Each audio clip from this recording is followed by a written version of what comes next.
প্রিয় শ্রোতা বন্ধু, গল্প কাহিনীর দেশে সবাইকে স্বাগত। আজকের গল্প মধ্যরাতের রহস্যময় নারী, লেখক ওয়াশিংটন আরভিন। শ্রোতা বন্ধুদের কাছে অনুরোধ, যারা এখনও চ্যানেলটিকে সাবস্ক্রাইব করেননি তারা সাবস্ক্রাইব করে রাখুন। চলুন শুরু করছি আজকের গল্প মধ্যরাতের রহস্যময় নারী, লেখক ওয়াশিংটন আরভিন।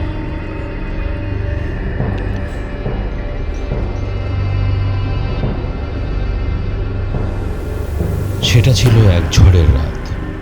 ফরাসি বিপ্লবের আগুন শিখা জ্বলে উঠেছিল চারপাশে। প্রতিবাদী কণ্ঠস্বর ক্রমশই মুখর হচ্ছে। এই পটভূমিতে আমরা জার্মান দেশীয় এক যুবকের কথা বলবো। রাত গভীর থেকে গভীরতর হয়েছে। প্যারিস শহরের পুরনো অংশে সে এখন হেঁটে চলেছে। আলোকশিখা ক্রমশই নিষ্প্রভ হয়ে আসছে। আকাশের এখানে সেখানে সর্বনাশা বজ্রপাতের সংকেত। সংকীর্ণ গলিপথে তা প্রতিধ্বনিত হয়ে ফিরে আসছে। কিন্তু সব থেকে আগে ওই জার্মান যুবক সম্পর্কে কিছু কথা আপনাদের বলা দরকার, কারণ সেই হলো এই গল্পের এক হতভাগ্য নায়ক।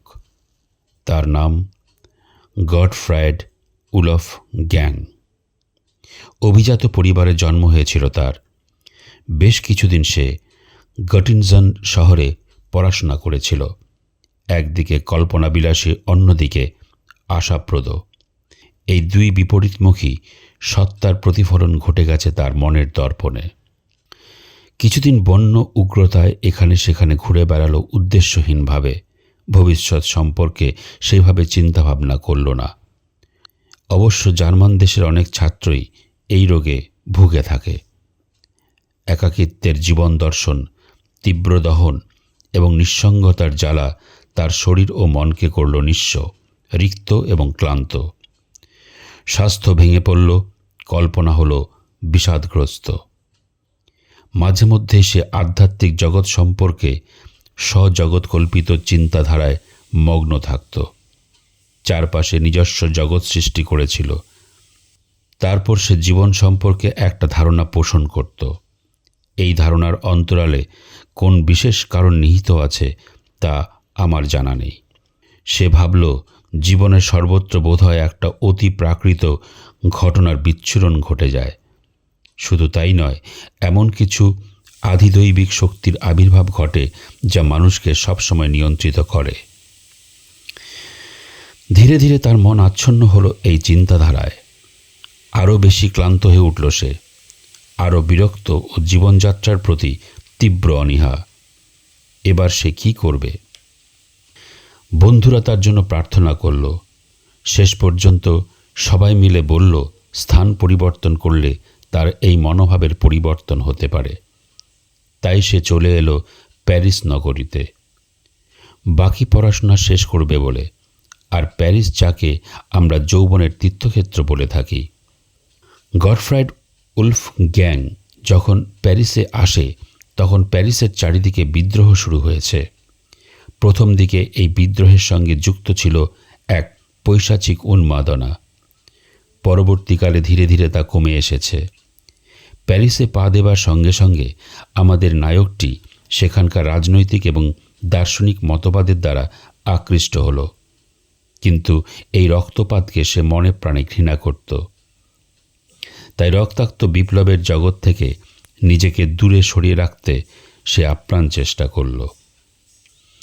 প্যারিসে এসে কিন্তু তার স্বাস্থ্য বা মনের খুব একটা উন্নতি হলো না। সে থাকত ছাত্রদের কোয়ার্টারের পেস ল্যাটিনে। সেখানকার একটা অ্যাপার্টমেন্টে সম্পূর্ণ একা, বহির্জগৎ থেকে বিচ্ছিন্ন অবস্থায়। মাঝে মধ্যে সে সংকীর্ণ গলিপথে হাঁটতে হাঁটতে দুপাশের বাড়িগুলোর দিকে তাকাতে তাকাতে ভবিষ্যৎ সম্পর্কে নিজস্ব অনুমানগুলো ভাবত। আবার কখনো সে প্যারিসের বিখ্যাত গ্রন্থাগারে গিয়ে বইয়ের জগতে মুখ ডুবিয়ে বসে থাকত। যেসব লেখকেরা পৃথিবী ছেড়ে চলে গেছেন তাদের রচনা পড়তে সে খুব ভালোবাসত। শুধু তাই নয়, সে পড়ত সেই সব লেখা আপাতত যার কোনো মূল্য নেই, যারা ধূলিধূসরিত শয্যা পেতেছে। এইভাবে সে অস্বাস্থ্যকর বইয়ের খিদে আরও বাড়িয়ে তুলত। সংক্ষেপে বলা যায়, এইভাবে সে সাহিত্য জগতের এক অবাঞ্ছিত আগন্তুক হয়ে উঠেছিল। ক্ষয়প্রাপ্ত সাহিত্য চর্চায় হয়ে উঠেছিল এক এবং অদ্বিতীয়। উলফ গ্যাং তার এই নিঃসঙ্গ জীবনের মধ্যেও চারিত্রিক বৈশিষ্ট্য ও শুদ্ধতা বজায় রেখেছিল। আসলে সে কল্পনার জগতে বাস করতে ভালোবাসত। এই বাস্তব পৃথিবীর সঙ্গে কোনো সংযোগ ছিল না।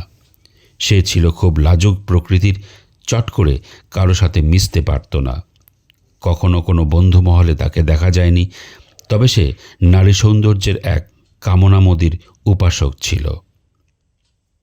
মাঝে মধ্যে সে তার একাকিত্বের নিজস্ব যন্ত্রণাদগ্ধ দ্বীপ্রহরে বিভিন্ন নারীর মুখময়ব কল্পনা করত। তার কল্পনার পক্ষীরাজ ঘোড়া দিক দিগন্তে কোথায় ছুটে যেত কে জানে। এইভাবে সে বোধহয় তার নিজস্ব জগতের মধ্যে একটা আলোকিত উদ্যানের সন্ধান করেছিল, যেখানে শুধুই সুন্দরী রমণীদের মুখের ছবি শোভা পাচ্ছে। দিন এগিয়ে চলে, উত্তেজনা বাড়তে থাকে, উন্মাদনা তীব্র থেকে তীব্রতর হয়। স্বপ্ন দেখা জগৎটা ক্রমশ দিগন্ত বিস্তৃত হচ্ছে। সে একটা মুখচ্ছবি দেখতে পেল। আহা, এমন স্বর্গীয় সৌন্দর্য সত্যি কি সম্ভব? বারবার চোখ বন্ধ করলেও সে একই মুখ দেখতে পায়। তখন সে একেবারে উন্মাদ প্রায় হয়ে উঠেছে। আসলে ওই ছলনাময়ী নারীর মুখটি সমগ্র দিনের চিন্তাধারাকে আচ্ছন্ন করেছে, রাতের স্বপ্নকে করেছে আচ্ছাদিত। সংক্ষেপে বলা যায়, সে সবসময় স্বপ্ন মুহূর্তের মধ্য দিয়ে হাঁটতে ভালোবাসে। কোনো কাজে তার মন বসছে না, একক যন্ত্রণাদগ্ধ প্রহর কাটছে শুধু ওই কল্পিত মুখটির দিকে তাকিয়ে। হয়তো এটাই উন্মাদ অবস্থার প্রাক মুহূর্ত। এটাই হলো গটফ্রাইড উলফ গ্যাংয়ের মানসিক এবং চারিত্রিক বৈশিষ্ট্যের কাহিনী।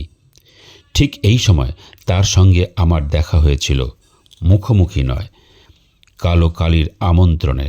সেই বৃষ্টিমুখর ঝড়ো রাতে সে বাড়ি ফিরছিল মারাইসের পুরনো সংকীর্ণ গলিপথের মধ্য দিয়ে। মারাইস হল প্যারিস নগরীর সবচেয়ে প্রাচীন অংশ, যে অংশ এখনও আভিজাত্যের এবং পরম্পরাকে বজায় রাখার আপ্রাণ চেষ্টা করেছে। মাঝে মধ্যেই বজ্রপাতের হুঙ্কার রাতের নিস্তব্ধতাকে খান খান করে ভেঙে দিচ্ছিল। সে এসে দাঁড়ালো প্লেসে গ্রিভে। এই জায়গাটিতে সবসময় ফাঁসি দেওয়ার মতন জঘন্য কাজটি করা হয়। সেখান দিয়ে হাঁটতে হাঁটতে উলফ গ্যাংয়ের মনে কীরকম যেন এক বাতাবরণের সৃষ্টি হলো। সেই সুপ্রাচীন হোটেল টে ভিলের দিকে তাকিয়ে রইল। তার সামনে ধুধু বিস্তৃত শূন্যতা। এই চতুষ্কোণ অঞ্চলটি পার হবার সময় হঠাৎ তাকে এক প্রচণ্ড ভয়ে এসে গ্রাস করল। সে দেখতে পেল একটি গিলোটিন যন্ত্রের সামনে সে দাঁড়িয়ে আছে। এই যন্ত্রটি আতঙ্ক এবং অভিশাপের প্রতীক। এই যন্ত্রটির মাধ্যমে কত মানুষের জীবনদীপ নিভে গেছে। এর সর্বত্র লেগে আছে রক্তের দাগ।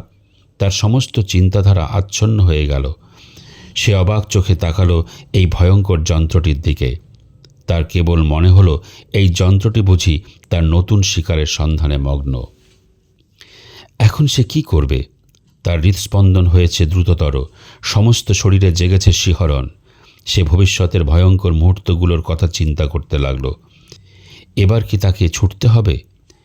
এই জঘন্য নরকের অন্ধকারে সে দাঁড়িয়ে থাকতে পারবে না। মাঝে মধ্যে বিদ্যুৎ চমকে আলো ঝলসে উঠছে। এ কি? কাকে দেখতে পেল চোখের সামনে? এক নারী মূর্তি, সম্পূর্ণ কালো পোশাকে ঢাকা। সেই মূর্তিটি কোথায় বসে আছে? একটি বেদির সোপানে, সামান্য ঝুঁকে আছে সামনের দিকে। সেই কোলের মধ্যে তার মুখ লুকিয়েছে, অথচ তার কেশরাশি পরিষ্কার দেখা যাচ্ছে। বৃষ্টিস্নাতা এই মহিলা মধ্যরাতে তাকে কি বার্তা শোনাবে? উলফ গ্যাং ভাবল, এখানে সে এক মুহূর্ত থাকবে না। পর মুহূর্তে তার মনের মধ্যে অন্যতর এক ভাবনার অনুনরণ। সে ভাবল, সেই স্বপ্নে দেখায় নারী বোধহয় এই সোপানে উপবিষ্টা। এর সাহচর্য পেলে আমি আমার রুক্ষ ক্লান্ত জীবনের অবসান ঘটাতে পারব। এই মেয়েটিকে আমি কি রাতের স্বপ্নে এবং দিনে প্রলাপের মধ্যে দেখে থাকি? তখন আর কিছুই ভাবতে পারছে না। তার মনে বিভিন্ন ভাবনার হাত ধরাধরি করে হেঁটে যাচ্ছে। সে ধীরে ধীরে সামনের দিকে এগিয়ে গেল। এখন সে কি করবে? এখন সে কি সত্যি সত্যি এই মেয়েটির সঙ্গে কথা বলবে? সাহস সঞ্চয় করার চেষ্টা করল। সে মনে হলো সময় অনন্তকালের দিকে বয়ে চলেছে। এক পা করে সামনের দিকে এগিয়ে গেল আমাদের হতভাগ্য নায়কটি। ধীরে ধীরে পৌঁছে গেল সেই কালো পোশাক পরিহিতা রহস্যময়ী নারীর দিকে। এবার রমণী বোধহয় তাকে আমন্ত্রণ জানাচ্ছে। সে মাথাটা একটু তুলল, তাকালো ছেলেটির দিকে। তার দুটি চোখের তারার এক আশ্চর্য বন্যতার ঠিকরে বেরোচ্ছে। ছেলেটি এবার অবাক হলো। এই তো বজ্রপাতের আলোক শিখায় উদ্ভাসিত মুখখানি। একেই তো আমি দেখেছিলাম আমার স্বপ্নের মধ্যে। হ্যাঁ, সেই বিষণ্ণতার ছাপ, সেই একাকিত্বের যন্ত্রণা, অথচ কি এক স্বর্গীয় সৌন্দর্য মাখা। উলফ গ্যাংয়ের সমস্ত সত্তায় তখন এক হিংস্র উন্মাদ এবং পরস্পর বিরোধী আবেগের সঞ্চরণ। উলফ গ্যাং আবার মেয়েটির দিকে তাকালো। এখন উলফ গ্যাং কি কিছু বলবে? কিন্তু কিভাবে নীরবতার প্রহর সে ভাঙবে? মেয়েটি ইঙ্গিত করা দৃষ্টিতে তাকালো ওই ভয়ঙ্কর গিলোটিনের দিকে। তারপর সে নিজেকে ভাসিয়ে দিল তার বেদনাক্লান্ত কণ্ঠস্বর, এই পৃথিবীতে আমার কোনো বন্ধু নেই। উলফ গ্যাং বলল, কিন্তু তোমার তো একটা থাকার জায়গা আছে। ঈষৎ হেসে মেয়েটি বলল, হ্যাঁ, কবরের অন্ধকারে। এই কয়টি শব্দ জার্মান দেশীয় যুবকের হৃদয় গলিয়ে দিল। উন্মাদের মতন ছেলেটি বলতে থাকে, যদি আমাকে তুমি তোমার বন্ধু হিসাবে গ্রহণ করো তাহলে কতই না ভালো হবে। দোহাই তোমার, আমাকে তুমি ভুল বোঝো না। আমি একজন বন্ধুর জন্য দারুণ উদগ্রীব। প্যারিস শহরে আমার কোনো সহচর নেই। এই বিদেশে আমি একেবারে একা। তবে আমি কি তোমায় সাহায্য করব? আমি কি তোমার বন্ধু হতে পারি? এসো, অনেক কথা জমে আছে আমার বুকের মধ্যে। তোমার কাছে সব কথা খুলে বলে আমি ভারমুক্ত হই। গড়গড় করে অনেক কথাই বলে গেল উন্মাদ গুলফ গ্যাং। ভাবতে পারল না এমন সাহস সঞ্চয় করেছে কিভাবে। উলফের কথার মধ্যে বিদেশি টান দেখে বোঝা গেল সে প্যারিসের সেই নাছোড় যুবকের মতো নয়, যারা মেয়ে দেখলেই লোভী কুকুরের মতন ছুটে আসে। মেয়েটি কি তার ব্যবহারে খুশি হয়েছে? ঠিক বুঝতে পারা যাচ্ছে না। মেয়েটি এখন কি করবে? সে কি তার আমন্ত্রণে সাড়া দেবে, নাকি সেই বিদেশি যুবকটিকে উপেক্ষা করবে? ধীরে ধীরে ছেলেটি আরও সামনের দিকে এগিয়ে আসে। এই তো, এখানেই তো সেই কুখ্যাত, এখানেই তো আছে চতুর্থ হেনরির স্ট্যাচু, যা কদিন আগে ভেঙে গুঁড়িয়ে দেওয়া হয়েছে। আবার বজ্রপাতের শব্দ। বৃষ্টি এবার জোরে পড়তে শুরু করলো। সমস্ত প্যারিস এখন শান্ত, কিন্তু একটু আগে সেখানে ছিল মানুষের উদগ্র রাগের বিস্ফোরণ। পরবর্তীকালের অগ্নুৎপাতের জন্য মানুষ এখন প্রস্তুত হচ্ছে। এখন কি করবে সদ্য আলাপিত যুবক যুবতী? ছেলেটি কি পেস ল্যাটিনের সেই সংক্ষিপ্ত গলিপথে ফিরে যাবে? হেঁটে বেড়াবে সর্বনের ধূলিধূসরিত দেওয়ালগুলোর পাশ দিয়ে, নাকি যে পুরনো সংকীর্ণ সাথে হোটেলে সে আশ্রয় পেয়েছে সেখানে চলে যাবে? না, তার দুঃখ আরও পরিপূর্ণ হচ্ছে। উলফ গ্যাং বুঝতে পারছে না এখানে তার থাকাটা উচিত হবে কি না। কিন্তু এবার যে তাকে কিছু একটা করতেই হবে। কিভাবে সে মনের ভাব ভাষার মাধ্যমে প্রকাশ করবে? এরপর আমরা একটা অদ্ভুত দৃশ্যের অবতারণা দেখতে পেলাম। সামনে হাঁটছে ছেলেটি, আর তাকে অনুসরণ করছে রহস্যময়ী ওই নারী। দেখতে দেখতে ছেলেটি তার অ্যাপার্টমেন্টে পৌঁছে গেল। এই প্রথম সে তার বাসস্থানে আগোছালো বিশৃঙ্খল অবস্থা দেখে লজ্জা পেল। সেই এত উদাসীনতা জমে আছে প্রতিটি কোণে কোণে। তার একটি মাত্র থাকার ঘর, একটা পুরনো দিনের সালুন, হারানো সভ্যতার চিহ্ন মাখা। এই জায়গায় মেয়েটিকে আনা বোধহয় ঠিক হয়নি। আসলে লাক্সেমবার্গে প্যালেসের মধ্যস্থিত এই জায়গাটায় আভিজাত্য আছে সন্দেহ নেই, কিন্তু নেই কোনো আধুনিকতার দিকচিহ্ন। এক সময় এই স্থানে অভিজাত শ্রেণীর মানুষ বসবাস করত। ঘরের কোণে কোণে অসংখ্য বই ও কাগজপত্রের ছড়াছড়ি। তারই মধ্যে একজন ছাত্রের উপযুক্ত বাসস্থানের ব্যবস্থা করা হয়েছে। একক খাটটি এক পাশে দাঁড়িয়ে আছে। আলো জেলে দেওয়া হলো। এবার উলফ গ্যাং সদ্য পরিচিতা ওই মেয়েটিকে ভালোভাবে দেখার সুযোগ পেল। হ্যাঁ, স্বপ্নে সে যেমনটি দেখে থাকে তার থেকে বেশি সুন্দরী। কিন্তু সমস্ত মুখমণ্ডলে এমন নির্লিপ্তির ছায়া কেন? সে কি কোনো কারণে বিষণ্ণা? ঠিক বুঝতে পারা যাচ্ছে না। তার কালো কুচকুচে চুল একটু আগে বৃষ্টিতে ভিজেছে, চোখ দুটো বড় এবং উজ্জ্বল। মনে হয় সে বোধহয় বন্যতার মধ্যে থাকতে ভালোবাসে। কারণ পোশাকের সাথে তার শারীরিক অবয়বের মিল হয়ে গেছে। মনে হচ্ছে তারা একে অন্যের পরিপূরক হয়ে উঠেছে।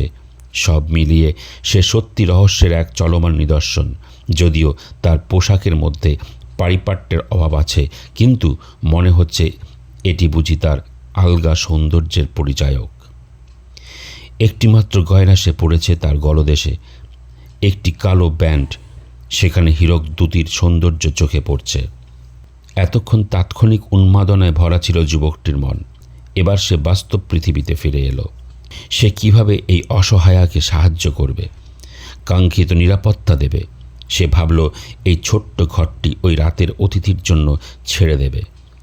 সে অন্য কোথাও শুয়ে থাকবে, কিন্তু ওই অজানা মেয়েটির শারীরিক এবং মানসিক সৌন্দর্যে সে এত বিমোহিত হয়ে গেছে যে সে সেখান থেকে অন্য কোথাও যেতে পারল না।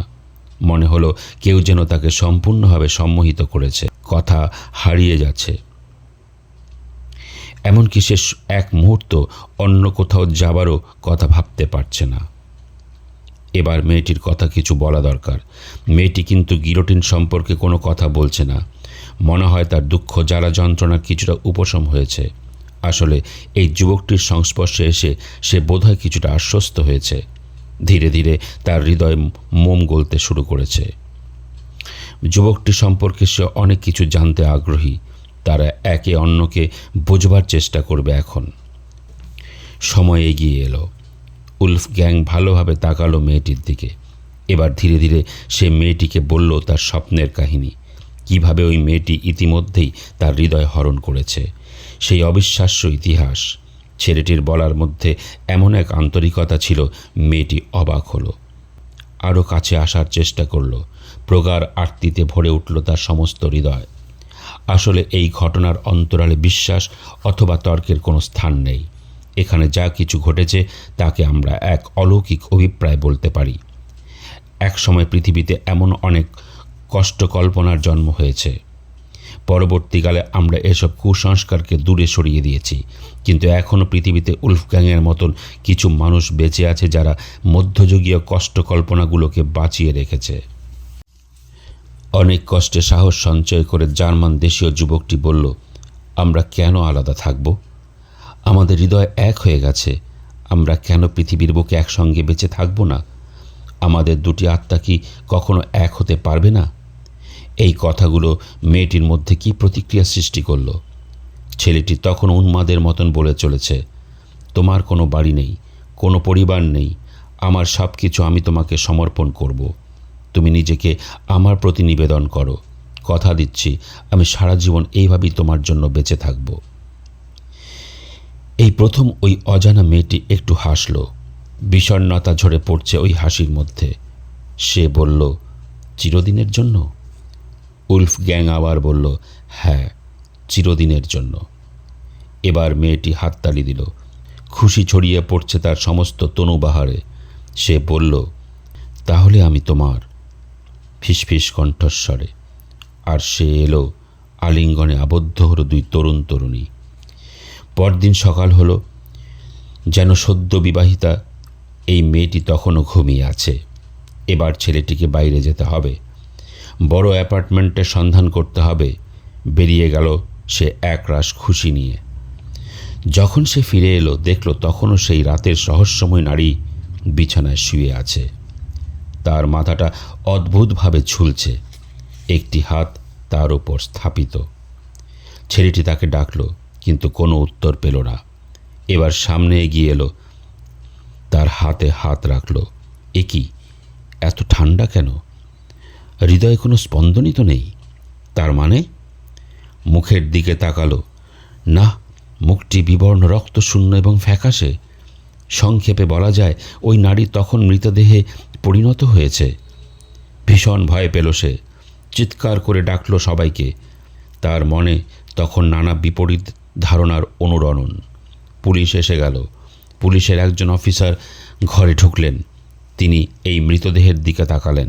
তারপর চিৎকার করে বললেন, হায় ভগবান, এই মেয়েটি এখানে এলো কী করে? উলফগ্যাং উদ্বিগ্ন হয়ে জানতে চাইল, স্যার, আপনি কি একে চেনেন? অফিসার বললেন, হ্যাঁ, গতকালই তাকে গিলোটিনে হত্যা করা হয়েছে। উনি এগিয়ে এলেন। মৃতদেহের গলায় সে কালো কলারটি ছিল, সেটি ধরে টান দিলেন। সঙ্গে সঙ্গে কর্তিত মুণ্ডটি মেঝেতে গড়িয়ে পড়ল। এবার বোধহয় উলফগ্যাংয়ের অবাক হবার পালা। তার মানে পিশাচ আমাকে ভর করেছিল, আমার সর্বস্ব খেয়েছে। এই ডাইনির সর্বনাশী। আমি চিরদিনের জন্য হেরে গেলাম। অনেকে ছেলেটিকে সান্ত্বনা দেবার চেষ্টা করছিল, কিন্তু কিছুই হলো না।